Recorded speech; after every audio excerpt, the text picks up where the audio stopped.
Glória a Deus, a paz de Cristo, irmãos, amém?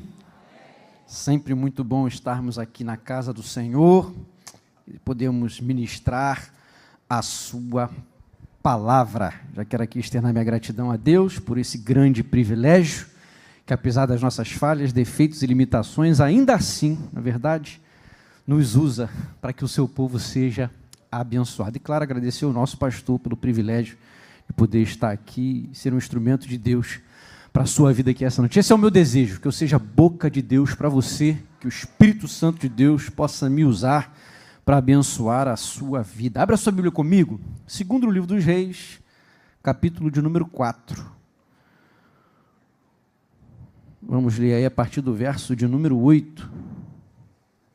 Uma palavra simples, mas algo que Deus tem colocado aqui no meu coração e que eu tenho certeza vai abençoar você, não por causa de mim, porque eu tenho um espelho em casa, conheço os meus defeitos e limitações, mas porque a palavra de Deus, e ela mesmo diz que ela é viva, ela é eficaz, mais penetrante que espada alguma de dois gumes, é a única que penetra até a divisão da alma e do espírito, juntas e medulas, e é apta para discernir os pensamentos e as intenções do coração. A palavra de Deus tem esse poder tremendo de ir onde um médico não vai, onde um psicólogo não chega, onde um psiquiatra não alcança, onde nem mesmo uma mãe conhece. A palavra de Deus tem esse poder de penetrar na vida do homem, de transformá-lo para melhor. Você encontrou?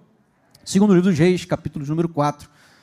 Vamos ler aí a partir do verso de número 8 até o verso de número 17, que diz assim, ó: Sucedeu também um dia que, indo Eliseu a Sunem, havia ali uma mulher rica, a qual o reteve a comer pão. E sucedeu que todas as vezes que passava, ali se dirigia a comer pão. E ela disse a seu marido: Eis que tenho observado que este que passa sempre por nós é um santo homem de Deus. Façamos-lhes, pois, um pequeno quarto junto ao muro, e ali ponhamos uma cama, uma mesa, uma cadeira, um candeeiro, e há de ser que, vindo ele a nós, para ali se retirará. E sucedeu um dia que veio ali, e retirou-se àquele quarto, e se deitou ali. Então disse ao seu moço Geazi: Chama esta sunamita. E chamando a ele, ela se pôs diante dele. Porque ele dissera: Dize-lhe, eis que tu nos tens tratado com todo o desvelo ou cuidado. Que se há de fazer por ti? Haverá alguma coisa de que se fale por ti ao rei ou ao chefe do exército? E dissera ela: Eu habito no meio do meu povo. Então disse ele: Que se há de fazer, pois, por ela? E Geazi disse: Ora, ela não tem filho, e seu marido é velho. Pelo que disse ele: Chama-a. E chamando a ele, ela se pôs à porta. E ele disse: A este tempo determinado, segundo um tempo da vida, abraçarás um filho. E disse ela: Não, meu senhor, homem de Deus, não mintas a tua serva. Versículo 17. E concebeu a mulher e deu à luz a um filho no tal tempo determinado, segundo o tempo da vida que Eliseu lhe dissera. Versículo 15. Pelo que disse ele: Chama, e chamando a ele, ela se pôs à porta. Curva a sua cabeça. Pai, eu quero te render graças, eu quero louvar o teu nome. Deus, muito obrigado pelo privilégio que o Senhor me dá de estar diante da tua igreja, poder ministrar a tua palavra. O Senhor, melhor do que ninguém, conhece as minhas falhas, meus defeitos, minhas limitações, e sabe, Deus, como eu dependo de ti nessa hora. Mais uma vez, Deus, usa de misericórdia para comigo, me ajuda a expor as tuas verdades, tudo aquilo que o Senhor tem falado ao meu coração, e que mais uma vez aqui nesse lugar o seu povo seja abençoado, a sua igreja seja edificada e o seu nome seja engrandecido. É a minha oração no nome de Jesus.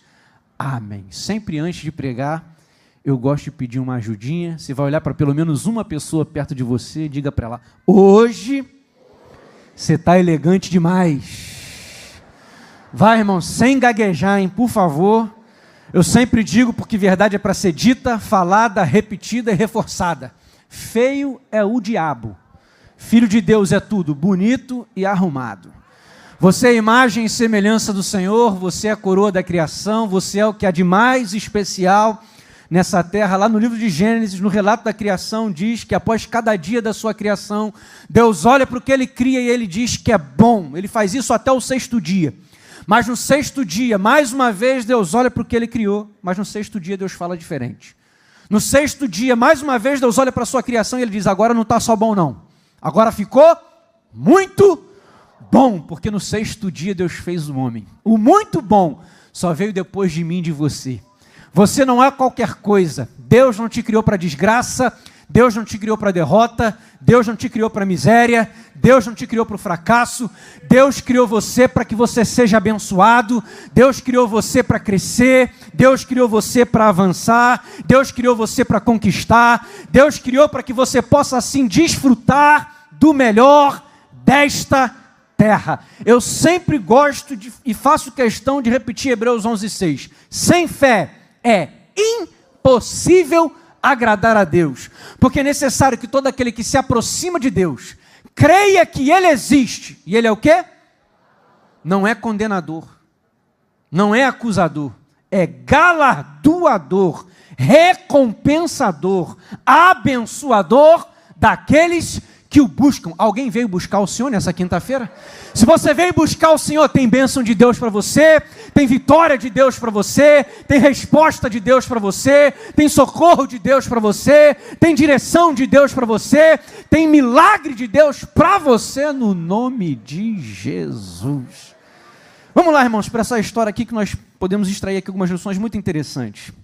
Eu fiz questão de repetir o versículo número 15. Quando o profeta ele chama aquela mulher e diz o texto, pelo que disse ele, chama, e chamando a ele, ela se pôs à porta. E aqui naquela porta essa mulher recebe uma palavra, a palavra que liberaria o seu milagre, a palavra que liberaria a sua vitória. Que porta era essa? A porta que ela mesma havia construído. Nós lemos aqui que essa mulher ela observava que aquele homem que passava por ela era um homem de Deus. E ela sempre insistia para que ele ficasse na sua casa e comesse pão. E chega um determinado dia, ela sobe o nível e ela constrói um quarto para que aquele homem, sempre que passasse por ali, se hospedasse na sua casa. E esse homem, então, impactado por essa mulher, ele procura saber o que ele poderia fazer para ajudar essa mulher. E ele pergunta, será que pode ser falado alguma coisa a seu respeito para o rei, ou ao chefe do exército? E ela diz, não, eu habito no meio do meu povo. Ela diz, está tudo bem, eu sei me mover aqui, eu sei me resolver aqui no meio do meu povo. E ele então pergunta ao seu servo Geazi, o que se pode fazer por essa mulher? E Geazi diz, o seu esposo é velho, e ela não tem filho. Então ele chama essa mulher e ela se põe à porta, a porta que ela mesma havia construído. E aquela porta que ela construiu foi a porta do milagre para a sua vida. E aí eu quero aqui rapidamente compartilhar com vocês algumas portas que eu enxergo aqui na vida dessa mulher que ela construiu. Portas para milagres. Quantos querem viver milagres aqui na sua vida? Então nós podemos aprender aqui com essa mulher algumas portas que nós podemos construir para que nós possamos viver milagres na nossa vida. Primeira porta que eu aprendo com essa mulher, no verso de número 8 diz, sucedeu também um dia que indo Eliseu a Sunem, havia ali uma mulher rica, a qual o reteve a comer pão, e sucedeu que todas as vezes que passava ali se dirigia a comer pão. E no versículo 9 diz, e ela disse ao seu marido, eis que tenho observado que este que passa sempre por nós é um santo homem de Deus. Eis que tenho observado que este que passa sempre por nós é um santo homem de Deus. Uma primeira porta que gera milagres na minha e na sua vida, que o Espírito Santo falou aqui ao meu coração, é a porta da vigilância, ou a porta da atenção. Ela diz, eu tenho observado. Essa mulher aqui era uma mulher atenta, era uma mulher cuidadosa, era uma mulher antenada, uma mulher atualizada, não era uma mulher alienada, não, era uma mulher que estava atenta a tudo aquilo que acontecia à sua volta. Era uma mulher que estava atenta às pessoas à sua volta.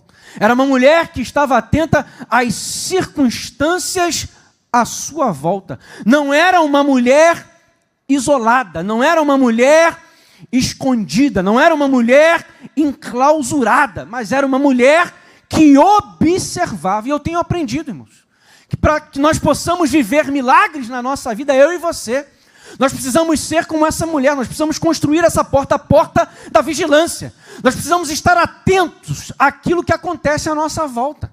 Nós precisamos estar atentos a pessoas, nós precisamos estar atentos a lugares, nós precisamos estar atentos às circunstâncias. Nós não podemos nos isolar. Tem muita gente confundindo isolamento com santidade. Isolamento não tem nada a ver com santidade. Isolamento não é santidade, isolamento é sintoma de enfermidade. Tem gente se escondendo, querendo dizer que é santo quando você está precisando é de cura. Você está precisando é de um toque da parte de Deus. Porque eu aprendo que para muitas vezes nós vivermos milagres na nossa vida, eu vou mostrar isso aqui para você, em milagres realizados por Jesus. A gente precisa estar atento ao que está acontecendo à nossa volta. A gente precisa estar atento àquilo que está se passando, às circunstâncias, às pessoas e a lugares. Nosso pastor, ele sempre cita um texto, Provérbios capítulo 18, versículo número 1, ele diz que aquele que se isola, ele insurge-se contra a verdadeira sabedoria. Não há sabedoria no isolamento, a sabedoria está na coletividade, no compartilhar, no estar junto, no estar atento àquilo que se passa à nossa volta. Jesus não quis isolar os seus discípulos. Na oração sacerdotal de João, capítulo de número 17, Jesus ora dizendo, não peço que os tires do mundo, mas que os livre do mal. Então a gente precisa entender que nós estamos inseridos dentro de um contexto social onde nós precisamos estar atentos. Onde a gente precisa perceber o que está acontecendo à nossa volta para que nós possamos viver os milagres que Deus tem para nós. Olha só que interessante. Lucas capítulo número 7, versículo número 3. Tinha um servo do centurião que precisava de cura e o texto diz que ele ouviu falar de Jesus. João capítulo número 4, versículo número 47, o filho de um oficial do rei, diz o texto que ele, ouvindo que Jesus vinha da Judéia. A mulher do fluxo de sangue, de Marcos capítulo de número 5, lá no versículo número 27, diz que ela, ouvindo falar de Jesus, veio por trás da multidão. O cego de Jericó, de Lucas, capítulo de número 18, verso de número 36, diz, ouvindo passar a multidão, ele perguntou o que estava acontecendo. A mulher cananeia, de Marcos, capítulo de número 7, versículo número 25, ouvindo falar de Jesus. O leproso de Lucas, capítulo de número 5, vendo a Jesus. Os leprosos de Lucas capítulo de número 17, sabendo que Jesus estava na aldeia, foram ao encontro de Jesus. Em nome de Jesus.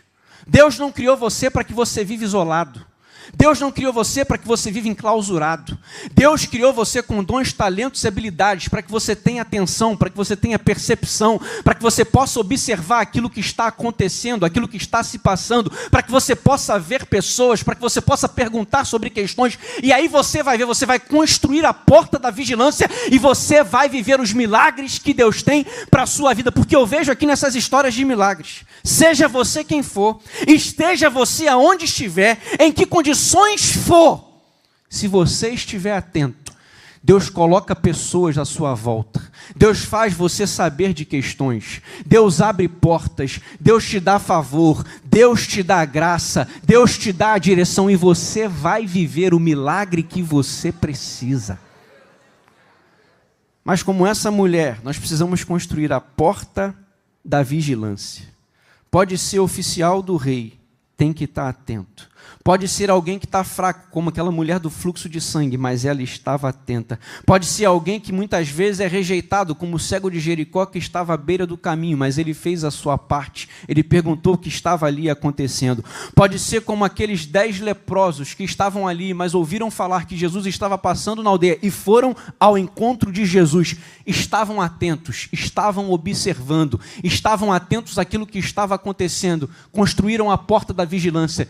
E o milagre aconteceu, a vitória chegou, a resposta foi concedida, e eu quero declarar, tem milagre de Deus para você, tem milagre de Deus para sua casa, tem milagre de Deus para sua família, apenas construa a porta da vigilância. Fala para quem está perto de você e construa a porta da vigilância.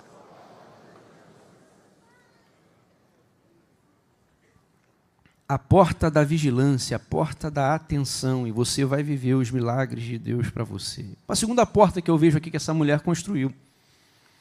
Versículo de número 8 diz que essa mulher, ela insistia para que esse homem ficasse ali e comesse pão.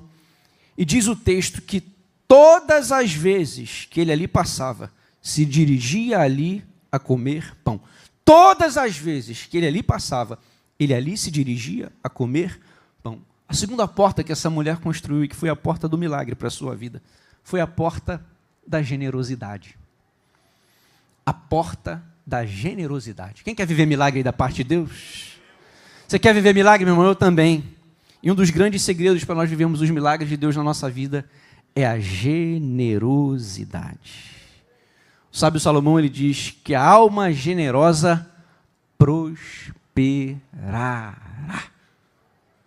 Mas muitas vezes nós queremos inverter, nós queremos prosperar, mas a fórmula diz: a alma generosa prosperará.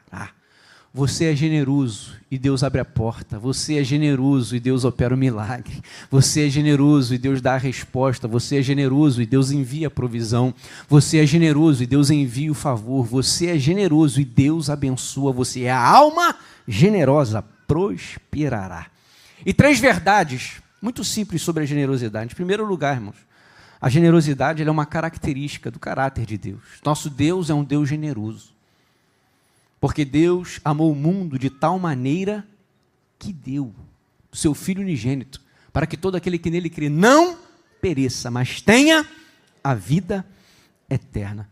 Irmãos, é até possível você doar sem amar, mas é impossível você amar e não doar. A generosidade ela é uma característica fundamental do caráter de Deus. Quantos aqui são filhos de Deus? Deixa eu ver aí. Se você é filho de Deus, irmãos, se eu sou filho de Deus, nós também precisamos ser generosos. Não tem como nós dissermos que somos filhos de Deus e nós sermos indiferentes. Não tem como nós dissermos que somos filhos de Deus e nós não nos atentarmos para as pessoas que têm necessidades à nossa volta. Aquilo que você pode fazer, faça. A quem você pode ajudar, ajuda. Aquele que você pode estender a mão, estenda. Porque a generosidade ela é parte fundamental e ela é uma porta para que você possa viver milagres extraordinários na sua vida. Faça a sua parte. A generosidade é uma característica de Deus. A generosidade, eu aprendo também, que não é exclusividade de alguns. Todos nós podemos ser generosos. 1 Pedro capítulo 4, o verso de número 10 diz que cada um administre aos outros o dom que recebeu. Cada um administre aos outros o dom que recebeu. Aquilo que Deus nos dá como o pastor Dilton já faz menção aqui. Não é apenas para que nós possamos usufruir, não é apenas para o nosso próprio benefício, mas aquilo que Deus nos dá para que pessoas sejam abençoadas à nossa volta. Para que nós possamos compartilhar, para que nós possamos ser instrumentos de bênção da parte de Deus. E todos nós podemos ser generosos, porque a generosidade não está restrita a grupo de pessoas. Tem que ser abastado. Não, é porque tem que ter muitos dons, talentos e habilidades. Não, todos nós podemos ser generosos. É uma palavra, é um abraço, é um elogio, é um tempo de atenção. Todos nós podemos ser generosos. Quando a gente olha para a Bíblia, eu estava pensando um pouquinho sobre isso. Um dos milagres que mais abençoaram pessoas no que diz respeito à quantidade. Um dos milagres que mais abençoaram pessoas no que diz respeito à quantidade. Ele foi realizado a partir de um menino, com 5 pães e 2 peixinhos. Muitas vezes nós não temos noção do que a nossa generosidade, por mais que pareça pequena, ela pode causar. Ela pode ter consequências e ela pode reverberar.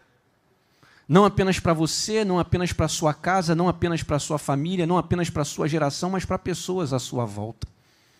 Era apenas um menino com 5 pães e 2 peixinhos, mas naquele ato de generosidade de um menino com 5 pães e 2 peixinhos, a palavra do Senhor nos diz que foram alimentados ali 5.000 homens, fora mulheres e crianças.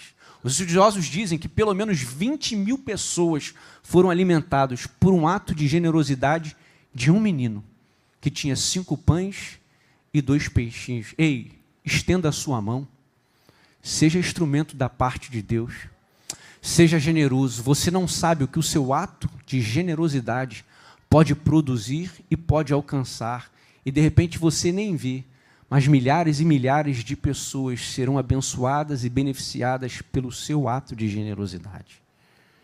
E uma terceira verdade que eu aprendo também a respeito da generosidade.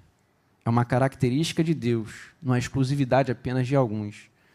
Eu aprendo sobre a generosidade.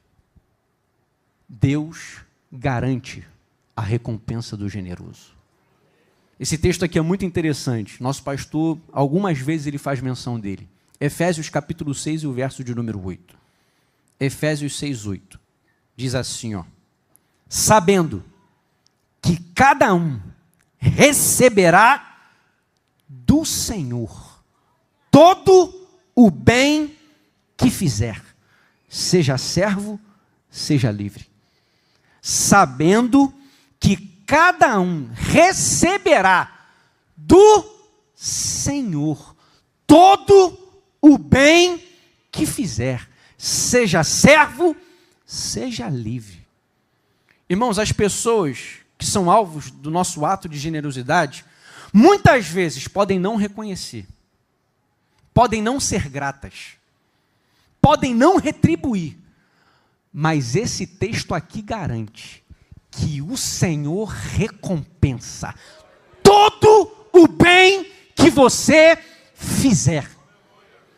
Todo bem, não é algum bem, não é grande parte, nem a maior parte, é todo o bem que você fizer. A pessoa que foi abençoada, a pessoa que você ajudou, a pessoa que você estendeu a mão, pode não reconhecer, pode não retribuir, pode não ser grata, mas Deus nunca vai esquecer, Deus nunca vai deixar passar em branco, e Deus nunca fica devendo nada para ninguém. É Deus quem vai retribuir, é Deus quem vai recompensar, é Deus quem vai te ajudar, é Deus quem vai te abençoar, é Deus quem vai prover, é Deus quem vai fazer todo o bem que você fizer, irmão. Pode aplaudir ao Senhor, porque é Ele quem recompensa todo o bem que nós fizermos. Seja a boca de Deus para quem está perto de você e fala para ele: pode fazer o bem que Deus garante. Pode fazer o bem que Deus garante, irmãos. Deus nunca fica devendo nada para ninguém. Seja generoso. E algo que abençoa a minha vida. E a gente vê até aqui nessa história da Sunamita, que é muito interessante. Essa mulher que ela retém esse homem a comer pão na sua casa, constrói um quarto para ele. Então ela tem um ato de generosidade, e ele fica até mesmo constrangido. E olha que interessante, porque assim é o homem. O homem, quando ele é alvo de um ato de generosidade, a grande parte das pessoas se sente, né, irmãos, na obrigação de ser grato. Se sente na obrigação de alguma forma, poder retribuir. Esse é o homem. E aí, sabe o que é interessante? A gente vê isso aqui. Ele procurou saber o que ele podia fazer. Porque assim é o homem. O homem, ele procura saber o que ele pode fazer. Como ele pode retribuir. E é aí que isso aqui me abençoa. Porque o homem procura saber o que pode ser feito. Mas Deus sabe o que precisa ser feito. O homem, ele vai procurar saber o que pode ser feito. Mas o Deus que diz que recompensa todo o bem que nós fizermos, ele faz o que precisa ser feito. O homem, ele precisa procurar saber. O homem, ele precisa perguntar. O homem, ele precisa pesquisar. O homem, ele precisa indagar. Deus sabe o que precisa ser feito. E Deus sabe o que você precisa. Deus sabe do milagre que você precisa. Deus sabe da resposta que você precisa. Deus sabe da porta que você precisa. Deus sabe da direção que você precisa. Então seja generoso, porque o Deus que recompensa a generosidade, ele não procura saber, ele já sabe o que precisa ser feito, e é esse Deus que vai abençoar você. Aleluia. E a generosidade nos abençoa e tem me abençoado, irmãos. Eu sou alvo de generosidade.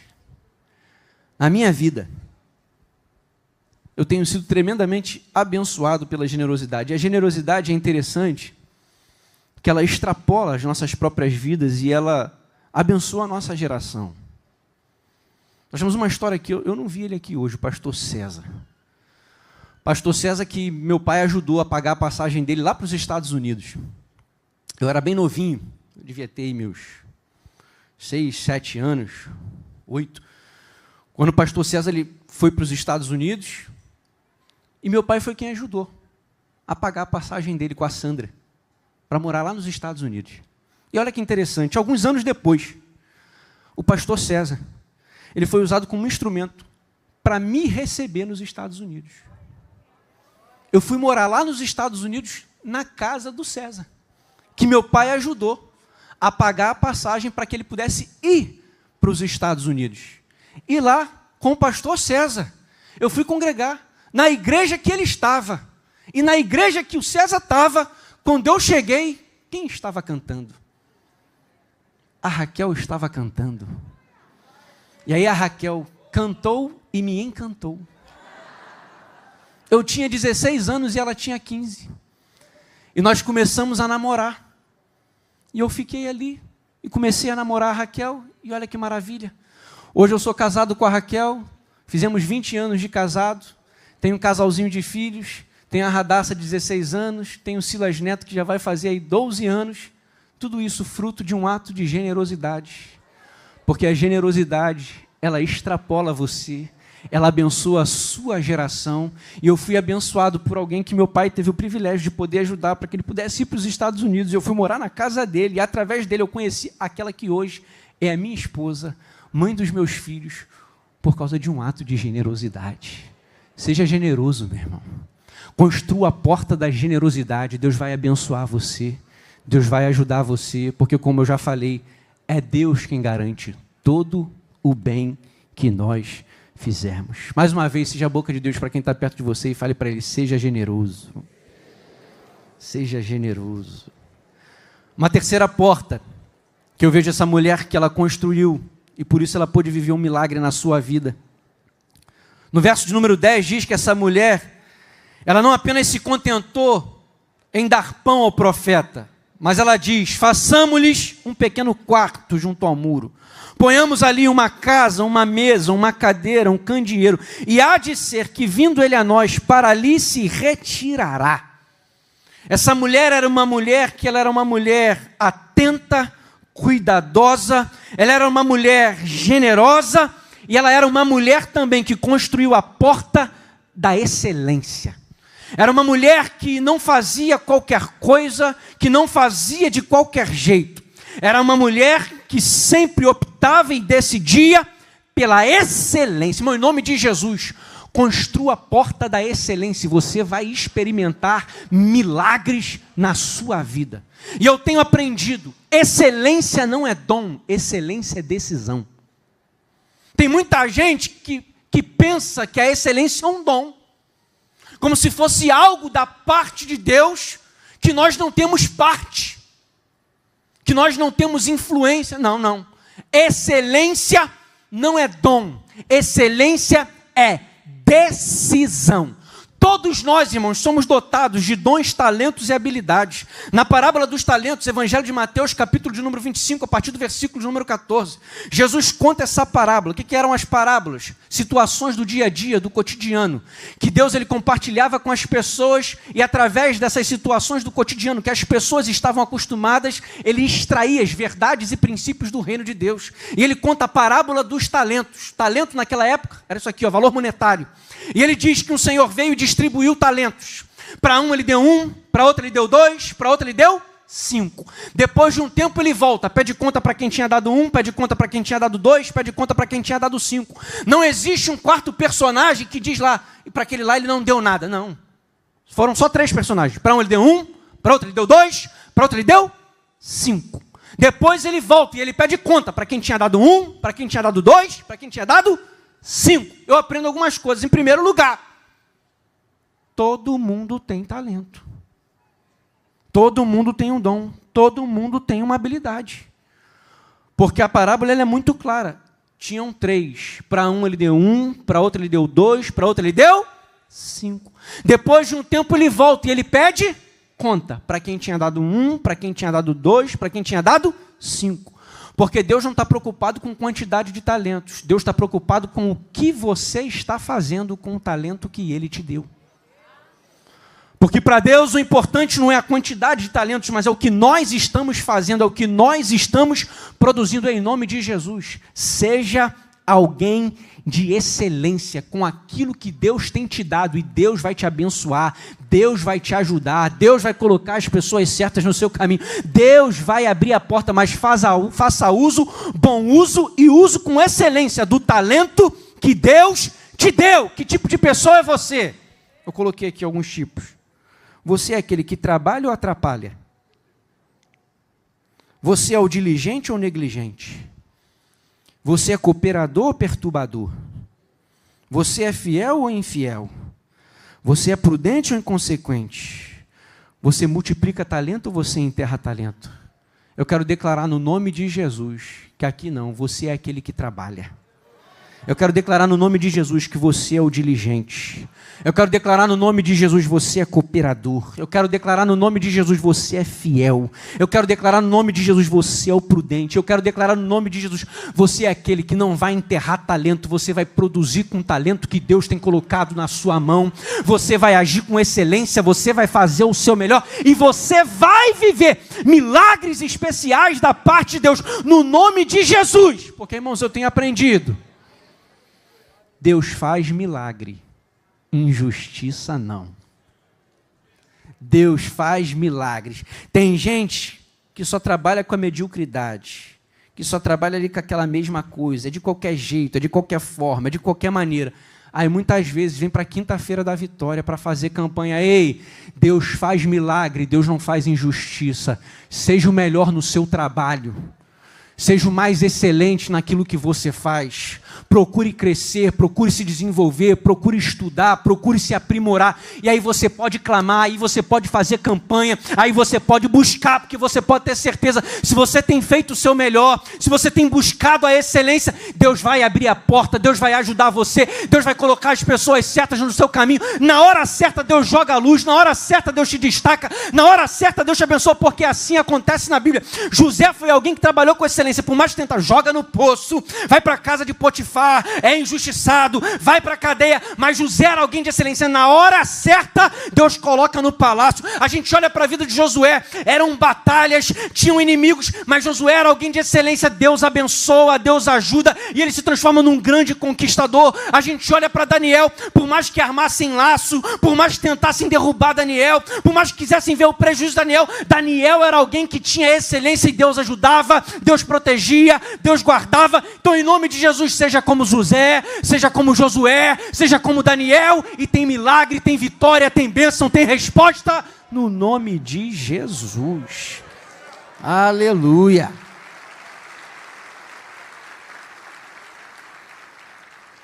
Construa a porta da excelência, e tem milagre de Deus para você, no nome de Jesus. E a quarta e última porta aqui eu já termino.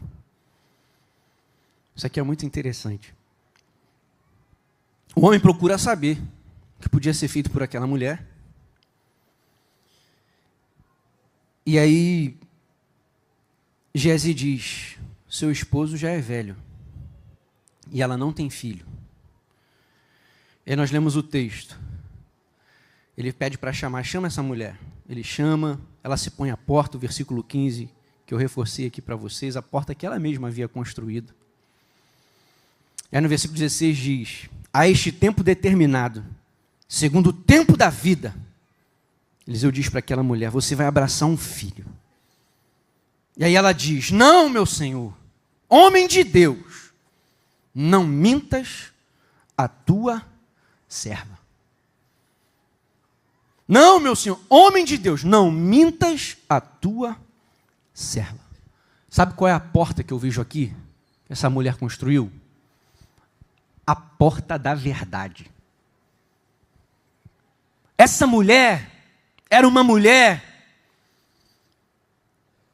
que não negociava com mentira. Essa mulher é uma mulher que buscava a verdade na sua vida. E eu tenho aprendido, irmãos, que toda mudança para melhor só pode começar com a verdade. Toda mudança para melhor na sua vida só pode começar com a verdade. Por que ela diz para o profeta, não mintas para a tua serva, homem de Deus? Porque ela conhecia a verdade da sua vida. Ela conhecia as suas fragilidades. Ela conhecia as suas limitações. Ela sabia que o tempo já havia passado e que por ela mesma ela não podia, ela não conseguiria. No natural não teria vitória. No natural não seria bem-sucedida, porque ela conhecia as suas fragilidades. Nós não estamos falando de uma mulher que tinha uma baixa autoestima. Nós não estamos falando aqui de uma mulher deprimida. Não. Nós não estamos falando aqui de uma mulher cabisbaixa. Não. Desmotivada. Não. Tanto é que quando o próprio Eliseu ele diz para ela, tem alguma coisa que fale para você lá com o rei? Tem alguma coisa para falar a seu respeito com o chefe lá do exército? Ela diz, não. Está tudo na bênção. Eu vivo no meio do meu povo. Eu sou uma mulher que eu sei me resolver. Aqui está tudo tranquilo. Eu sei o que eu posso fazer. É uma mulher que vivia com a verdade. Porque viver com a verdade, eu aprendo também, irmãos, é saber aquilo que você pode fazer. Aquilo que você pode fazer, faça. Aquilo que você sabe fazer, diz que você sabe fazer. Porque muitas vezes na nossa vida, Deus também ele nos promove circunstâncias e situações onde nos é perguntado o que você sabe fazer. Para de ficar querendo a falsa humildade. Não é, mais ou menos. Não sei. Se você sabe fazer, diz que sabe fazer. Se você é bom no que você faz, você pode dizer que é bom no que você faz. Se você sabe resolver, pode dizer que você sabe resolver. Construa a porta da verdade na sua vida. Porque a porta da verdade, ela funciona também para a gente poder falar o que a gente sabe fazer. Dizer que sabe aquilo que a gente sabe fazer. Irmãos, o nosso maior exemplo de comportamento é Jesus. E Jesus, ele não fingia. Não. Quando eu olho para a vida de Jesus, Jesus ele falou, eu sou o pão da vida, eu sou o bom pastor, eu sou a videira verdadeira, eu sou o caminho, a verdade e a vida, eu sou a ressurreição e a vida. Jesus não tinha problema de dizer o que ele era, não. Jesus não tinha problema de falar o que ele sabia fazer, não. Porque Jesus vivia na verdade. Eu creio que se Deus colocou essa palavra aqui no meu coração, é porque tem gente aqui que muitas vezes fica constrangido e se esquivando, não. Se você sabe, se Deus te dotou de dons, de talentos, de habilidades, se Deus tem aberto oportunidades, se Deus tem colocado pessoas no seu caminho para perguntar, para requerer o seu dom, o seu talento e a sua habilidade, diga o que você sabe, diga o que você pode, diga o que você faz e Deus vai te abençoar, Deus vai te ajudar e Deus vai operar milagres na sua vida. Diga a verdade. Mas a verdade é a verdade para você dizer o que você sabe, mas também aqui como essa mulher, para saber, para dizer e para relatar o que você não sabe, o que você não pode. E tem coisa, irmãos, na minha e na sua vida, que não tem jeito. Nós não sabemos, nós não temos e nós não podemos. É aí que entra o poder do nosso Deus Todo-Poderoso. Mas se você constrói a porta da verdade na sua vida, e se você busca a verdade está aqui hoje nesse lugar. O nome da verdade é Jesus, e é Ele aquele que tem poder para mudar a sua vida, para mudar a sua história. Ele é aquele que tem poder para intervir, Ele é aquele que tem poder para operar o sobrenatural, Ele é aquele que tem poder para fazer o que ninguém pode fazer. Eu e você, nós não mudamos o coração do homem, mas Deus muda. Eu e você, a gente não tem poder muitas vezes para reverter sentença, mas Deus tem. Eu e você, a gente não pode libertar do vício, mas Deus liberta. Eu e você, a gente não tem como arrancar das drogas, mas Deus arranca. Eu e você, muitas vezes a gente não tem poder para curar enfermidades, mas Ele tem. Eu e você, a gente não salva, mas Jesus salva, Jesus toca, Jesus molda, Jesus restaura, Jesus liberta, Jesus cura, Jesus transforma, Jesus faz o que ninguém pode fazer. Construa a porta da verdade e você vai viver o milagre que só Jesus pode fazer. Fica de pé comigo no seu lugar.